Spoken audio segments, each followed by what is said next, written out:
Aeroplane वाला राक्षस। ये कहानी गोंडा जिला नामक गांव की है। इस गांव में रात को एक राक्षस आता था और हर रोज एक व्यक्ति को उठाकर अपने साथ ले जाता था। सारे गांव वाले उस राक्षस के कहर से काफी परेशान थे।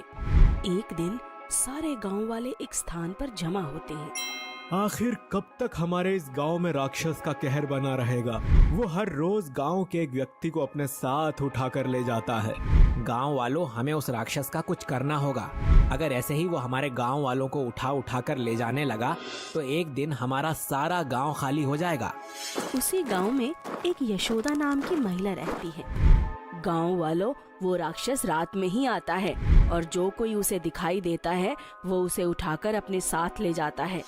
क्यों ना हम सभी गांव वाले आज रात अपने अपने घरों की बजाय एक जगह ही जमा रहें?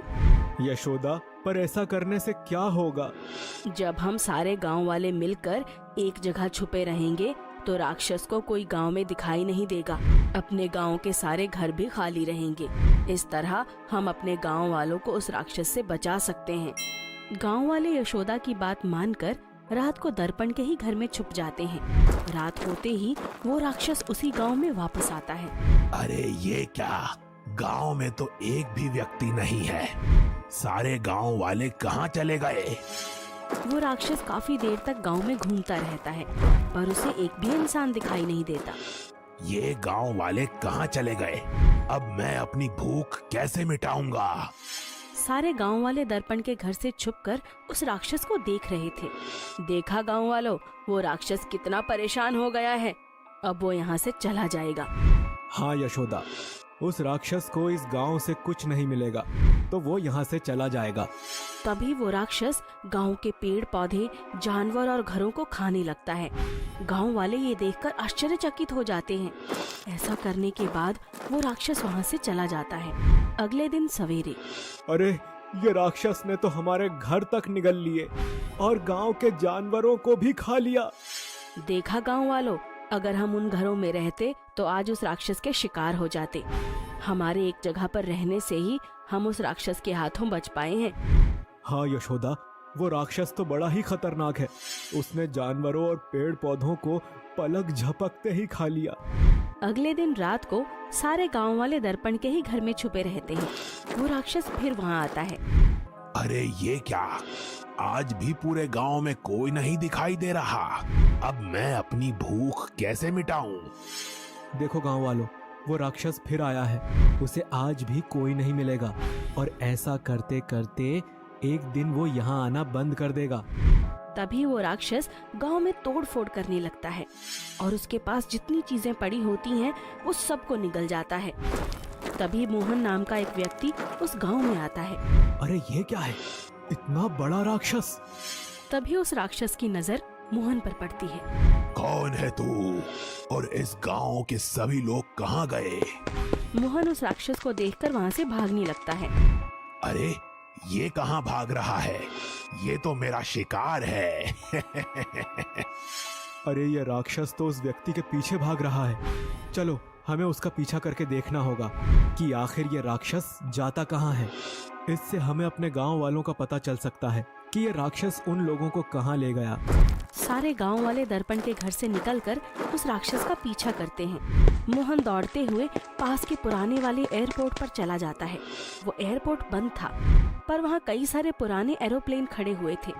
अरे ये तो बरसों पुराना कोई एयरपोर्ट है। उस राक्षस से बचने के लिए मैं यहीं छुप जाता हूँ। मोहन एक प्लेन के अंदर चला जाता है। तभी वो राक्षस मोहन को प्लेन के अंदर जाता देख लेता है। इधर दर्पण सारे गांव वालों के साथ उस राक्षस के पीछे पीछे एयरपोर्ट के अंदर आता है। अच्छा, तो ये इस प्लेन में छिपकर बैठा है। हे भगवान, इस राक्षस ने तो पूरा प्लेन ही खा लिया। इस राक्षस का मुकाबला करना नामुमकिन है। हम इस राक्षस का कुछ नहीं कर सकते। ये राक्षस तो बड़ा ही खतरनाक है। सारे गांव वाले एक टूटे फूटे प्लेन के अंदर जाकर छुप जाते हैं। उस प्लेन में उन सारे लोगों की लाशें पड़ी होती हैं जिन्हें राक्षस गांव से उठाकर लाया था। अरे ये तो अपने ही गांव के लोग हैं। तो उस राक्षस ने इन सबको यहाँ रखा है। वो राक्षस प्लेन खाने वाला राक्षस था, इसीलिए उसने सारे लोगों को उसी प्लेन में फेंक दिया था ताकि वो उन सबको प्लेन के साथ खा सके। ऐसा लगता है ये उस राक्षस का अड्डा है, इसी एयरपोर्ट पर वो रहता होगा। गांव वालों, ये राक्षस बड़ा ही खतरनाक है। इसने तो पूरा एरोप्लेन ही खा लिया। अगर इसने हमें यहाँ देख लिया तो ये हम सबको कच्चा ही चबा जाएगा।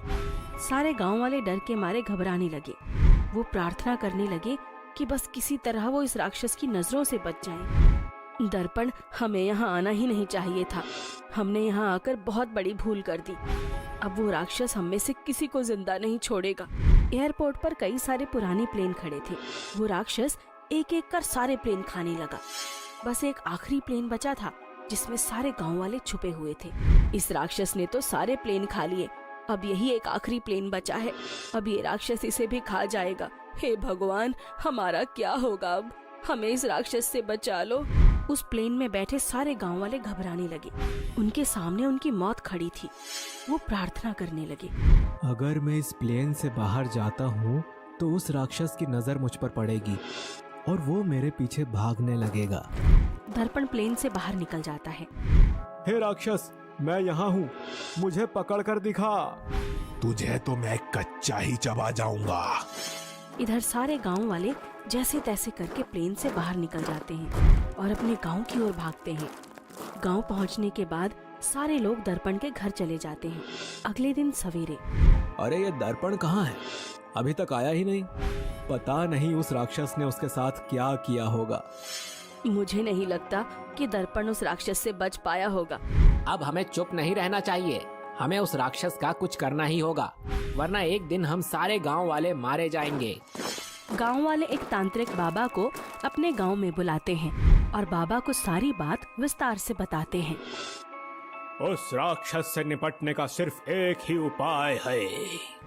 कैसा उपाय बाबा? उस राक्षस को सिर्फ आग से ही नष्ट किया जा सकता है। पर बाबा, हम ये कैसे कर पाएंगे? हम उस राक्षस को आग से कैसे जला पाएंगे?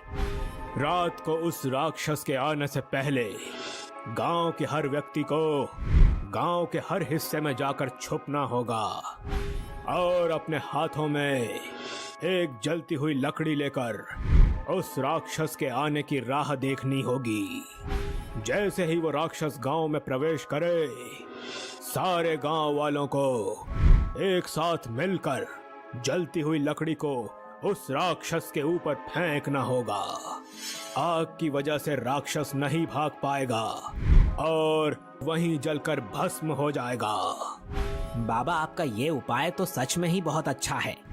सारे गांव वाले मिलकर रात होते ही अपने हाथों में जलती हुई लकड़ियां लेकर गांव के हर हिस्से में छुप जाते हैं और उस राक्षस के आने की राह देखते हैं। थोड़ी देर बाद ही वो राक्षस गांव में प्रवेश करता है। गांव वालों, यही समय है उस राक्षस को हमेशा हमेशा के लिए नष्ट करने का।